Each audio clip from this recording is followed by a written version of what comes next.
I have placed the microphone far too far away. I have no mushroom. And that sucks. The reality is not important. I do not even have alcohol. For every time I consider buying it, I chastise myself and buy none of it.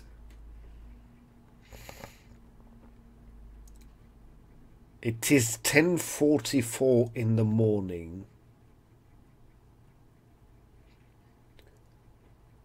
and for 24 hours I could not sleep.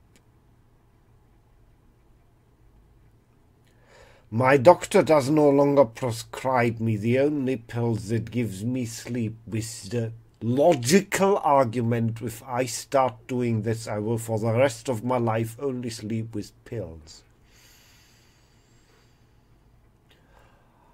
In the last 8 years, I've tried everything, and many things you may not even have heard of. Autogenic training, self-hypnosis, psychotherapy, a short time at least, conversations with people about my so-called problems, just to realize that I don't have any more problems than any average Joe who is able to sleep like that.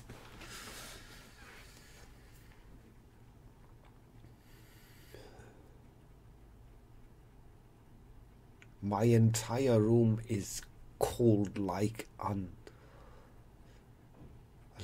a freezer for the last 7 days, because bureaucracy decided it is not heating season, despite how cold it is. I have a 30 years old heater who spends much more energy than I get from social welfare.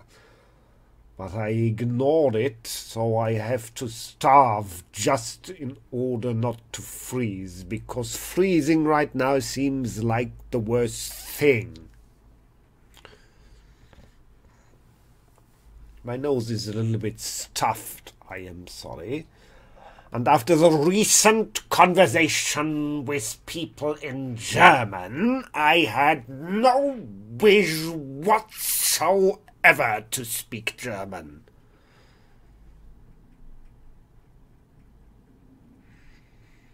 They criticize how I speak. The T's and the K's are so spit into the microphone. It is an art form. Gentlemen, my friend, whom I have bent so you cannot reply. But I know, in your fascination, you will listen and rail and be angry anyway.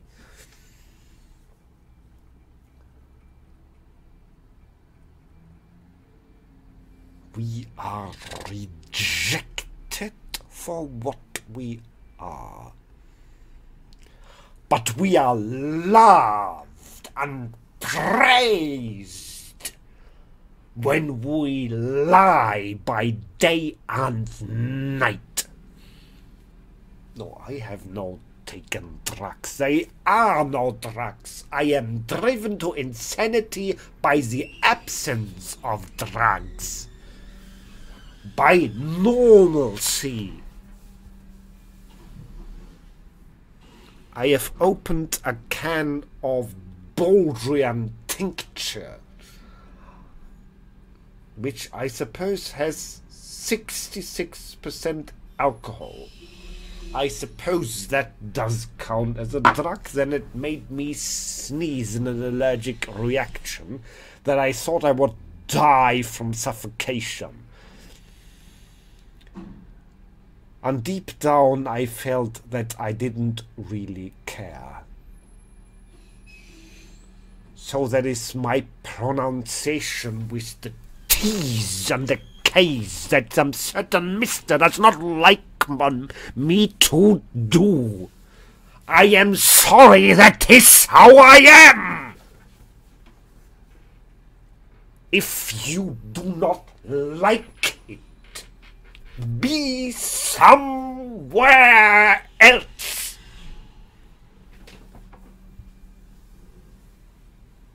Nothing I have ever said and written is really important. You can ignore everything I said and wrote and not lose a fucking thing. So why, by the 12 gods of the heavens and the 12 gods of the underworlds, art thou here?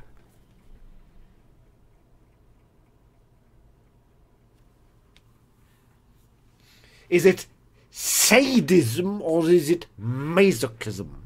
I really wish to know, because at least that would allow me to put my mindset into a suitable direction. If you are capable to speak what for me counts as English.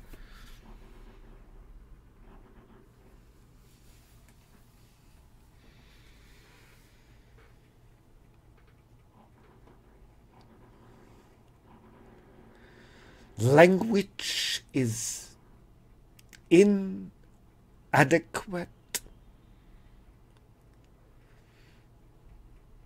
to cross the bridge of the abyss, and my fucking neighbor is making noises! Can you make this another time? No, probably it does this out of protest against me. It's okay. It's a battle of disturbances. There's a problem. If you live in a house where 60 old people live, no, 60, yeah, 60, there's one person per apartment. Around 60, maybe 70. Wall by wall. Walls thin as paper mache. So when I cough, when I sneeze, when I talk into my telephone, the neighbors to the left, to the right, to the top, and to the bottom know what I was just saying. The alternative is to be mute or whisper. In my own fucking apartment, I could whisper. It's 10:52, I can yell. Come down if you want it. And this entire fucking blasted area is always... Yesterday there was Sunday. It was 3 o'clock in the afternoon. And for 1 hour there were drums outside. Drums. I don't know what African tribe had arrived here to make their sunshine rituals with drums just in front of my house, who just 2 weeks ago were coming through one of those boats from sub-Saharan Africa, and where they lived in the kraals, and believed that because it was raining they had to drum for 3 hours on Sunday to make magically the return of the sun.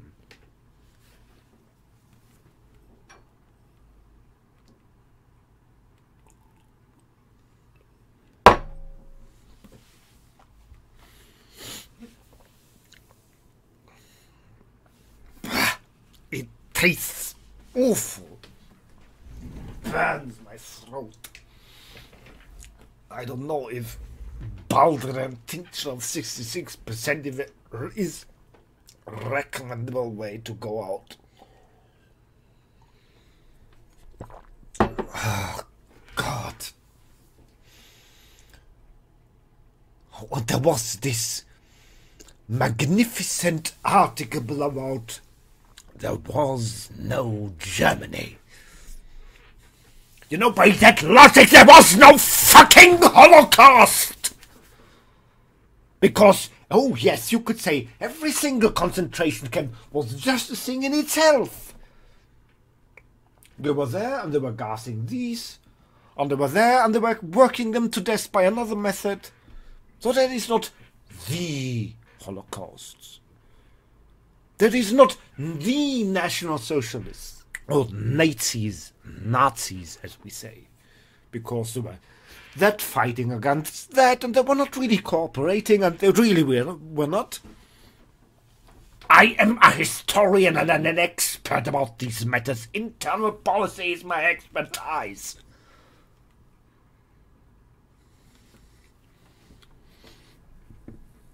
But the evil things, they always are. There was the Third Reich and the Second Reich and the, I don't know, whatever. Anything that is evil is the German thing. But anything that could be remotely good is inexistent, irrelevant, and absolutely a mirage, an imagination that does not exist. And they use their postmodern voodoo hexing magic of words play, which I am so fucking lunatically fed up of. Like people who telling me, oh, but that is not real liberalism, oh, but that was not real capitalism. You know how fed up I was about this argument with communists. And now when I talk to liberal people, I talk to supporters of capitalism, whatever that may be, when I criticize capitalism,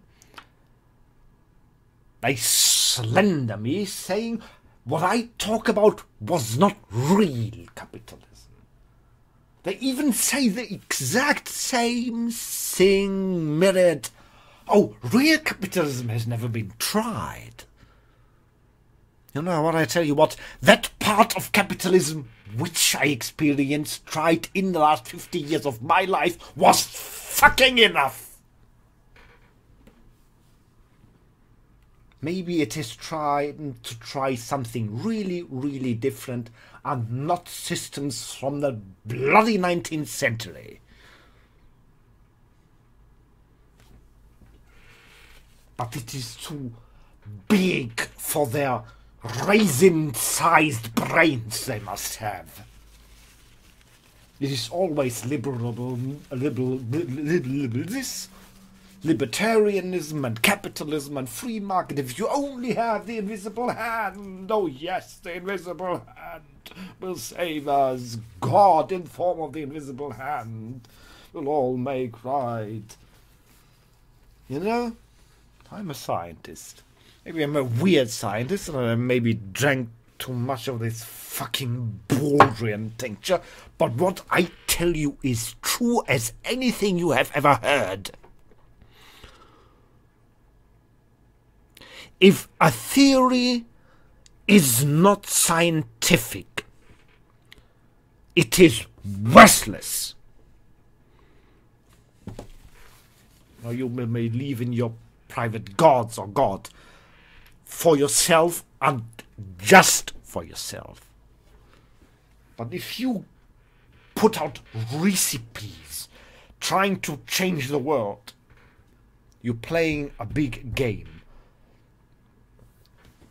And you will be held fucking responsible for what you said and what you did and what you put in the world. Not what you wanted to put in the world. Not what you wished to have. What you wish is not relevant. Relevant is what your actions create. There is that saying from the New Testament, by their fruits you shall recognize them, and those fruits bear witness against you. Both of you. Capitalists and communists just the same. And I am tired to be torn by two sides whom I'm incredibly, identically loathe.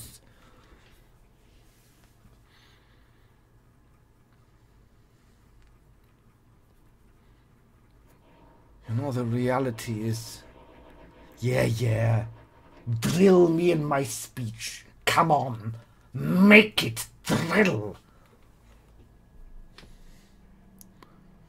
It's always the same person. He must have a carpenter not office, a carpentry in his 31 square meter apartment, because it's the same size as I don't know what he does. Or he regularly changes the furniture or God knows what. Anyway, where were I? They don't want us to speak. They bring me of all the bloody people, that I do not wish to hear my own voice be heard.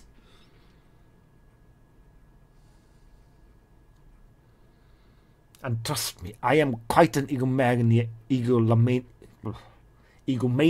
when it comes to these topics. Because I know what I speak of. I know there are things where I have no clue, or just vague ideas. Ask me about coronavirus. I have ideas, but what is the truth? God knows I don't. Or ask me about details about banking or economy or anything like that. I will freely admit, or like, I don't know, literature or any such fields. I will tell you freely, I have no clue. I know only basic about these things. But there are a few things which I think, quite righteously, I believe, I have an understanding about.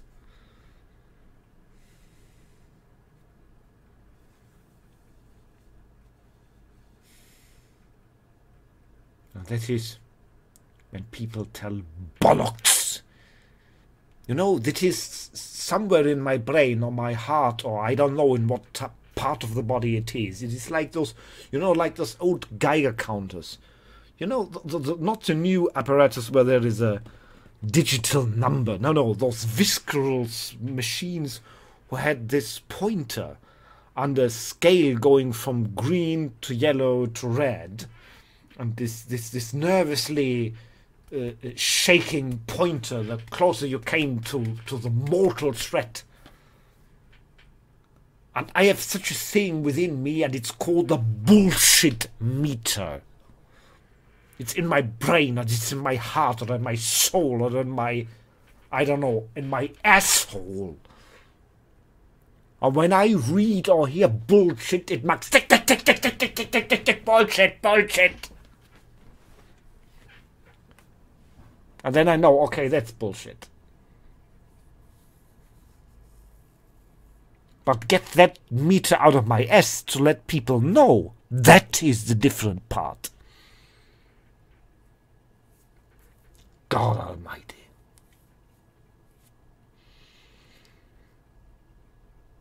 You know how absolutely, unbelievably depressing it is? There was this song, I love this song. It is sung by a person, a woman, who by all accounts could not really sing. She said so herself during the lifetime she had. I cannot sing. There was a great American singer saying about her, I think, she's the greatest German singeress who cannot sing. I was just trying to, I spoke it in some way that just without thinking, just going into the feeling, felt like taking the rib of my breast apart, like in that Viking torture, and pouring the internals of my heart in a microphone in text.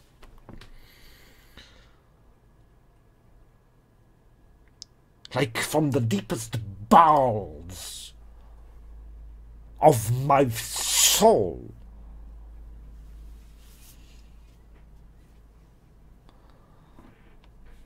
I whispered a poetry into the ether to people who had no obligation to listen and were not forced to pay. And yet the first to hear it had nothing to say but complaints how I pronounce my T's and my K's.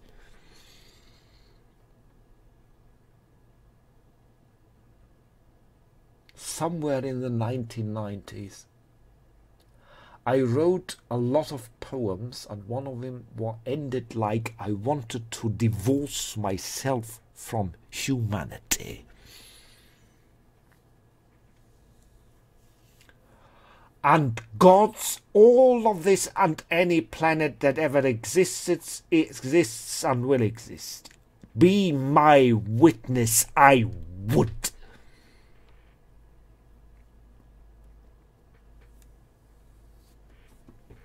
But it is a strange phenomenon in many aspects.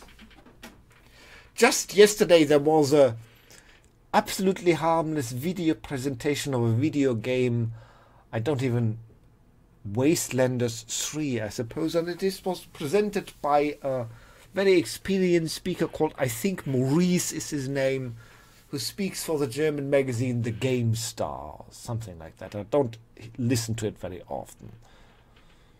Because they mentioned something about Fallout, from which I'm quite a big fan, I listened to that. And I saw that there were about 10 to 15% downvotes. I listened to this approximately 25-minute video presentation of Maurice. And first, Maurice, I think that's his name, he's a very profound kenner about video games, so he has a lot to say and a lot of expertise and a lot of background, and he knows quite a fucking lot of things. I suppose he forgot more about video games than most of his listeners ever knew. So how is it possible that a 3-day-old video has 15% downloads on a video that is superbly presenting the game? And he has a voice smooth like butter. He does not spit the T's or the K's, mister. No, he pronounces things elegantly, eloquently, always adequate. It is not strong, and it is not too boring. It is just the perfect way, and he is perfectly informed. And the best thing about is, for you listeners, you all get it for free. Isn't that the best about it? You do not have to pay for it, and yet there are people who say, I will make it my destiny to destroy your life.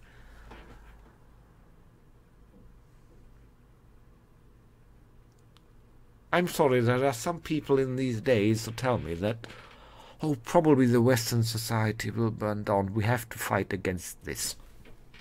No! No! And no, I deny this.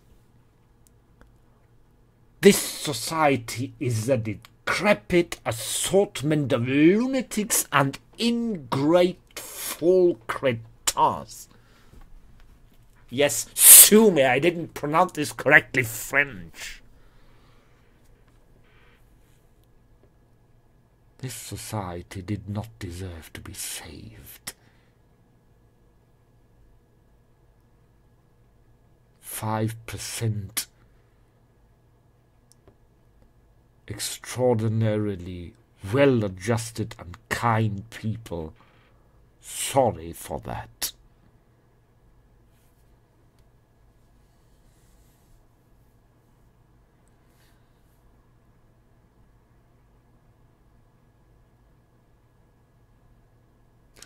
I truly believe in a very, very, very, very, very religious way that everything we do is weighed in a great measure or way of scales or something the like. It's not striking back immediately. But what you do, and more the amount of many, many, many, many small things will come down upon your soul, and they will condemn you.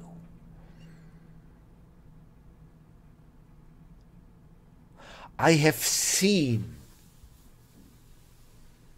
many good people being broken for the remainder of their life by a mindless, funny, sarcastic, ironic side comment, and the worst of it was that the man who commented it was not even really caring whether that person's life was destroyed just by that thrown away sarcastic side command. No, it was absolutely... He did it with the nonchalance as I smash a fly, which irritates me. That is the mindset in which these people kill souls.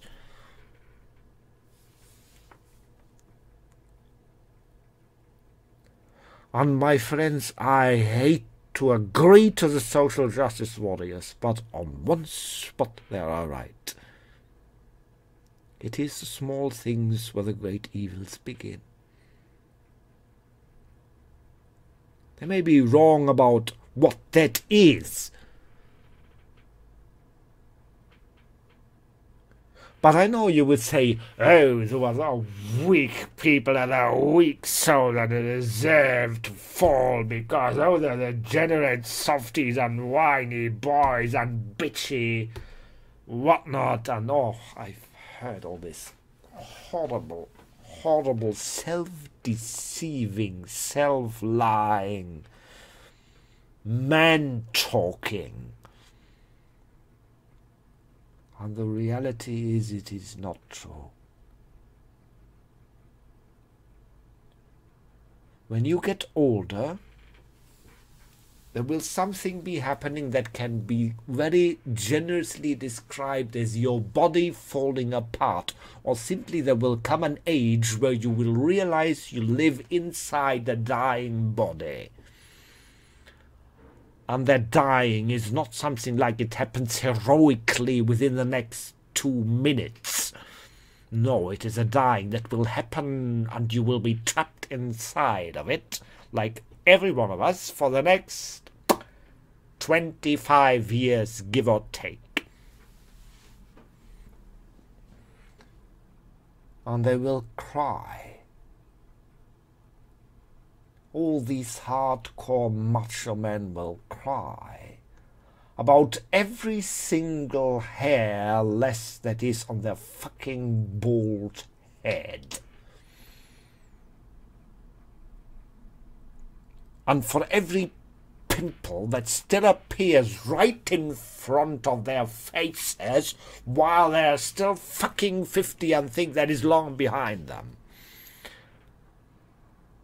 That is what they will cry about, though they would rather have all their fingers and all their toes be ripped out singularly before they admit it. So they play the hardcore guy that they expect others to be,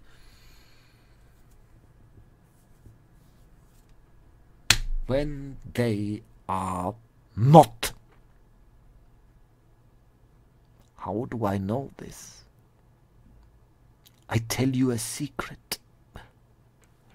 Nobody is. We are all self-doubting, suffering worms. That is the reality of the world, and there are no exceptions. There are no heroic people who are above fear. And not fear from World War II or World War III or fear from big things. No. It is the small things which eat us alive. That tooth you just fear to lose. The eyesight that eventually goes worse. That you do not remember suddenly so clearly what you said yesterday. The realization that despite all the sports and all the dieting, suddenly when you are 45 or something, your belly will grow unless you eat only one piece of salad. And then you'll be unbelievably angry and frustrated because you will be malnourished. Welcome to a life that is really a hellhole. And if you play the hardcore macho guy or girl as it may be, then you do twice the lie. You lie to your environment, but you also lie to yourselves. And it is these people who have told this lie to themselves how hardcore they are, how strong they are, how they're the bosses of the bosses and the most important of the most important and the most mighty of the mighty, and nothing can touch their heart. And they will be the one who break and cry and fall in the most miserable way, usually for the biggest trivialities.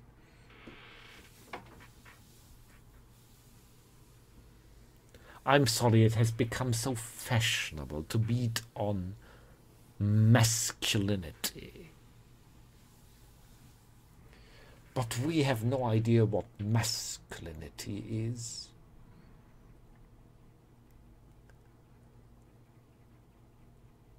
I have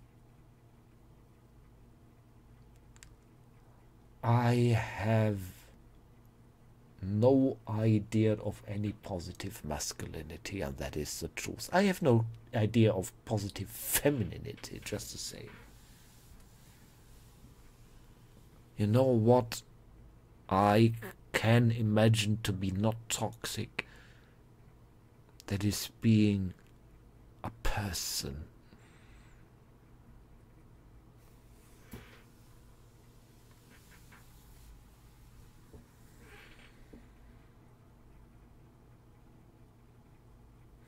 You know, there was this dream, this fantasy, this wish, this absolutely irrational thing, which I thought, if I had one wish, like, you know, like when you have this fantasy, like, oh, that is the genie.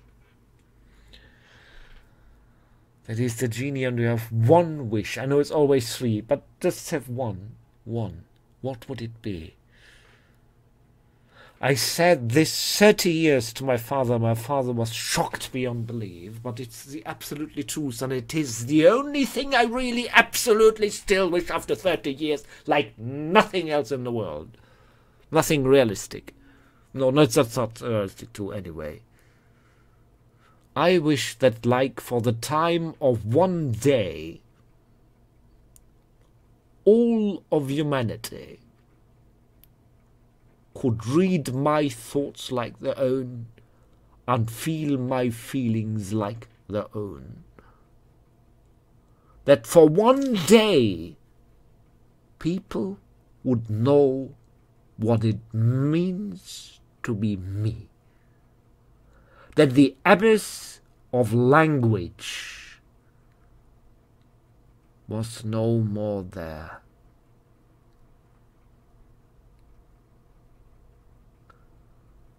There are few things which are such a source of unbelievable cruelty. On the idea that so many things I feel and think and know are just so that I cannot make you understand.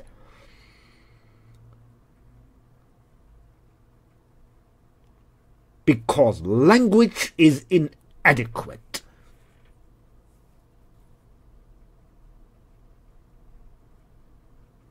Maybe becoming the Borg is not the thing we should fear, but we should hope. I don't know. But this division, each brain locked in its own reality. And you celebrate this for liberty. The prison cell of your body and the prison cell of your brain is not a reason to be happy about. It is the source of every single misery in humanity. You may not believe that now, but if you think it true, you will one day understand that it is a horrible reality.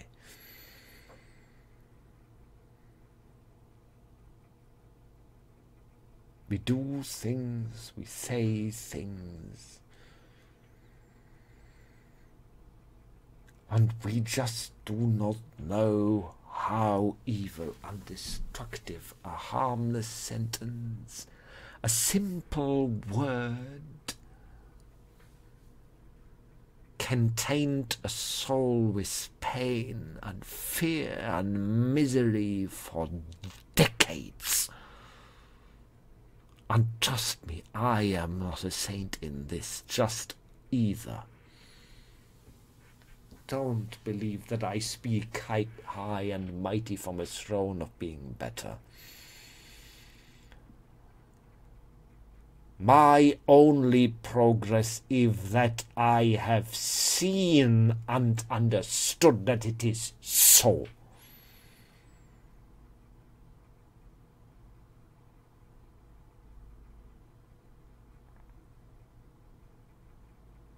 How did Sartre say?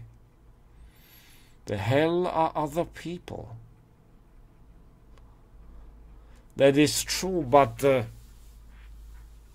great evil that in the creation of this people, if there was one, was that we were made that we could not live without one another. No. Not even you, my friend. Especially not you, who just thought, oh, I can. Especially not you. Giving up lying to yourself is that one thing that has the glimmer of hope that something goes better. If you deny giving up your own self lies, the way you lie to yourself. The evil is not lying to other people. That is terrible. It is unpleasant. It is annoying. But the things which are really evil is lying to yourself. Out of fear to see reality, out of comfort to stick to the known.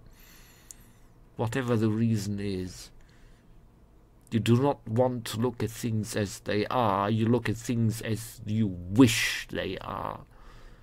Be that fear or hope or whatever the case may be. Because when you lie to yourself,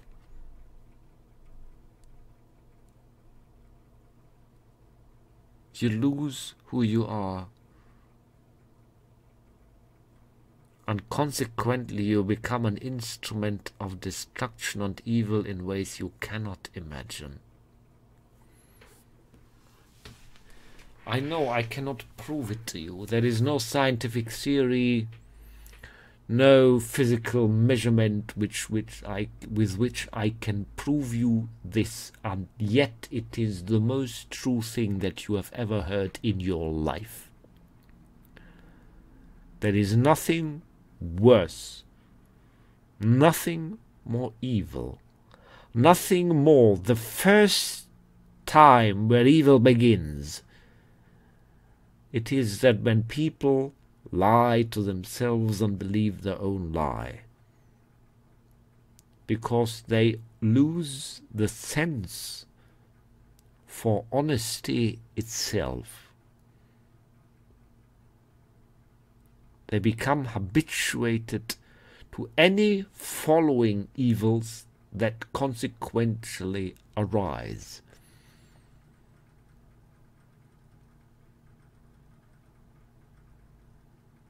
Why do I even say all these things? People will find reason to tell me I took drugs. They tell me I took mushrooms. They tell me I took too much alcohol.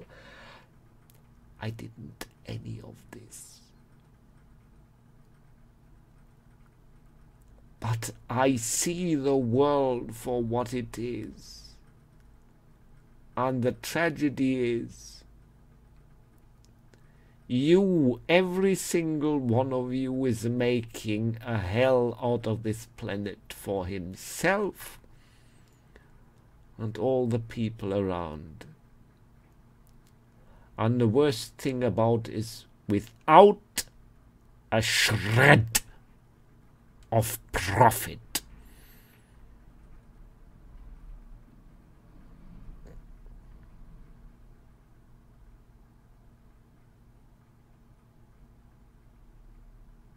No. One thing is clear. There are no political answers. That is why I am deeply, profoundly disgusted and disinterested in left models, patriotic models, nationalistic models, royalistic models, democratic models, republican models. I don't care a fuck about any of them anymore. They were tried time and again by much more intelligent men than anyone here that lives in our time. And where they're led to, you can consult any history book about. And now we, who are essentially all of us more or less idiots, you really think that the political models that our generations can think of will make a change? Will finally bring the big solution, the great change, the great miracle that all the things of evil suddenly end? If you believe that, I'm sorry to say, and I don't mean this facetious, you need a doctor, not a political video channel.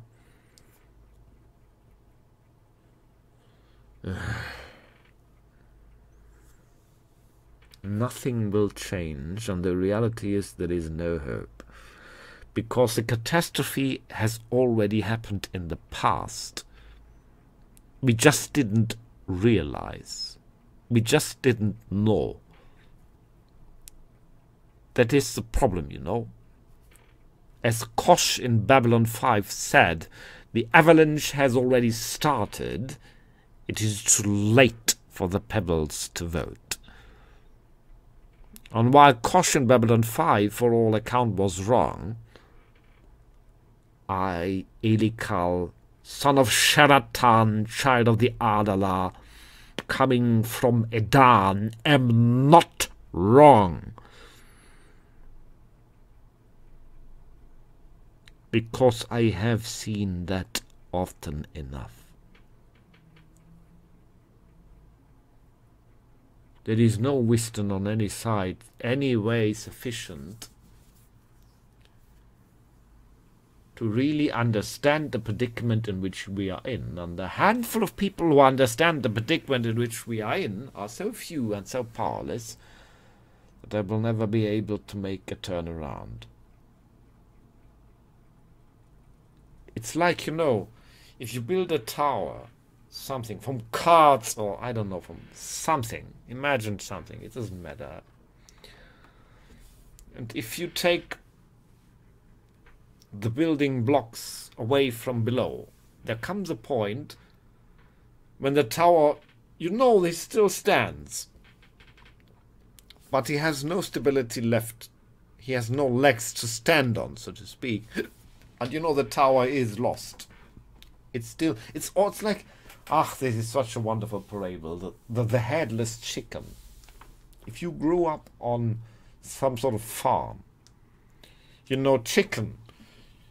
You put a chicken on a wooden board, and they take an axe to mercifully, or so they say, you kill the chicken very fast. You chop off the head, and you know then it makes quite a ruckus. And of course, what the chicken does, it runs around for like 2 or 3 minutes without the head, which is quite a gruesome sight, I can assure you. And that is the situation in which our entire societies are in. The head has already been chopped away. It is gone. We are dead, essentially. Our culture, our society, our anything, our values, it's dead. It's gone. It's chopped off. We're just running around, not fully realizing it yet. We are still in these 3 minutes where there is a spastic automatic reaction, like there were some life, which isn't. Which is, I mean, it fitting perfectly with the brainless zombies walking around in our cities. They're probably soul amputated. But it is, yes, don't speak of the soul. We are in scientific days, my dear. No. Giving up the perspective of the soul, of a universe that was alive and animated, full of life, full of soul, where every rock and stone and tree and bird and river and forest and hill had a soul, and believed small souls of dwarves and gnomes and fairies and beings of great wonder. That was the time when people were alive, when they saw the world around them alive. Today we have degraded Earth to a thing that can be taken. Like there is a place on Earth and you can just say, this is mine. This is a thing which I have and I can plunder. And it went on, and then it went on to, oh, this is a person that belongs to me and I can plunder him. And he better pops off 5 or 10 children, because I know he will die with 30 from the way I let him work to death. So he better creates 10 children to take all his place. And if you find that socialist, communist talk, I am sorry to say, sir, that you are part of the problem. Not that communism as an answer, but there are some moments when people who have the absolute stupidest answers still ask the absolutely right questions.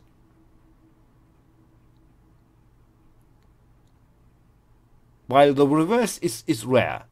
The reverse is rare. People who have stupid questions rarely get to good answers. That's the village fool or the wrong ticking clock that once a day ticks correctly but not out of system.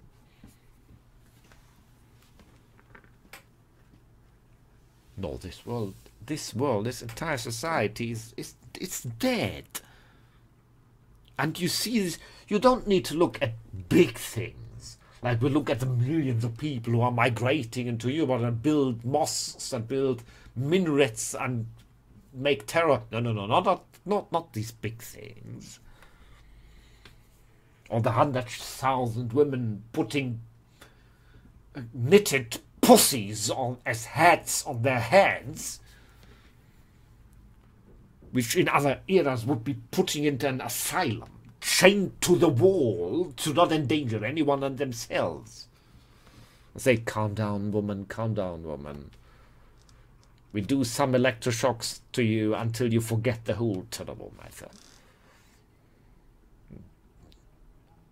They wouldn't be healed, we know, because it doesn't work like that. But at least the infection is madness. The infection of madness would not continue. Defunct people would be sorted out quite brutally. It's not very humanitarian, I can say, yeah. But it did work. It did. The only problem remains it is the same as it always does. Who watches the Watchmen? But you know that debate just as well as I do. So there we are. Everything goes. What is that Fallout quote? To heck in a handbasket. Oh yes, such a wonderful game. Everyone goes to heck in a handbasket, sir. It's time to go to your vault. Yeah, unfortunately we don't have walls. Not like that. And the walls there were, as I remember, 90% were evil experiments and not real walls. Anyway. It's wonderful how dystopian and absolutely hopeless these entire scenarios are. There is a wonderful quote from an episode from Babylon 5, a sci-fi series. There is a very religious species from a planet, I don't know for the world what the planet was called, and they are all infected with a deadly sickness, and the sickness spreads over the planet so fast that there is a risk that they are all about to die within a few weeks or days. And they have people of that species on the space station Babylon 5, and one of them is, they're quite sophisticated in science, just on Earth level, more or less. And one of the things, there are many sub-stories about this, but there is one, I thought the doctor of her own species is Dr. Lazaren, or what her name was, something like that. And she and some other aliens try to help these people that the species survives. And Dr. Lazaren at some points sighs trying this one and that one, and nothing works, and the people dying by the millions, day by day. And she somehow at some points makes a ironic laugh and says, maybe sometimes the question is not there to find an answer, but to test how we react when we realize there is no answer. I memorized this quote quite deep in my heart. And the most depressing element of the story is, I'm sorry I'm spoiling it, is at the end of the episode, indeed, the entire race has fallen to their plague. They did not find a cure, try as they might with all the help they got. Within a few days, all of them had died.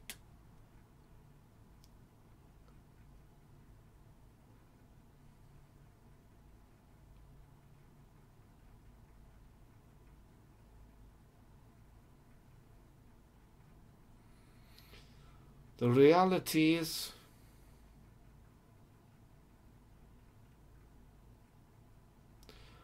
And once more, like in the past, I hate myself for it.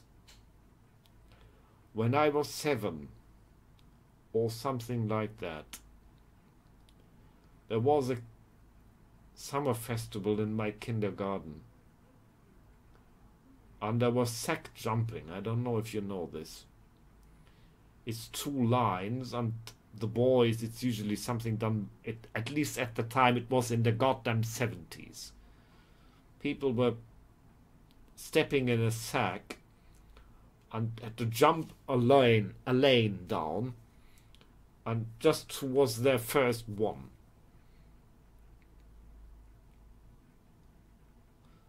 And I was leading, so the other boys was just 2 lanes, was behind me. And then I heard the boy in the sack behind me fall and give a whimper. And so naturally or not naturally, but I halted and looked around. And he was about up on the verge of tears. Not because he had lost, but because he had lost in such a humiliating way. And I did not think about this situation. I did not think, oh, what do I do? What is a virtuous? What do I want? No. I reacted entirely of instinct, without thinking. I stepped outside the sack. I walked toward the boy. I held him by his left arm, pulled him up, and said, "It is okay, you can go on. I don't need to win." He was not of that mindset. He courageously grabbed the sack, moved on, and he was cheered on as the victor, and every single child and every single employee in the kindergarten, and including my 2 parents, all believed, probably rightfully so, that I'm an idiot.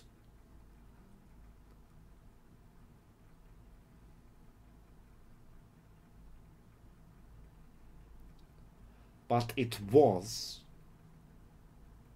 is, and will be what I am.